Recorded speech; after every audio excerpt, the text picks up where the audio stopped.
The wind howled through the empty city streets, rattling the rusted remnants of a world long abandoned. John sat alone in his small apartment, his hands wrapped around a lukewarm cup of coffee, staring out at the gray wasteland. It had been years since he last saw another person. The silence of being the last man on earth had become his constant companion, comforting in its bleak finality. Then he heard it, a knock. The sound was faint at first, barely more than a tap, but unmistakable.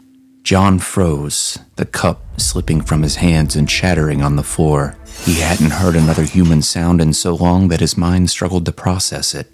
Slowly, cautiously, he rose from his chair, heart pounding. The knock came again, louder this time, more insistent. John approached the door, every step heavy with disbelief. His breath caught in his throat. Maybe it was just his imagination, a product of his isolation. He reached for the handle, his hand trembling. With a deep breath, he opened the door. On the threshold stood a figure, cloaked in shadow. Its face was hidden beneath a hood, but the outline was human. Too human. "Hello, John," the figure said softly. His mind raced. How could anyone know his name? How could anyone be here?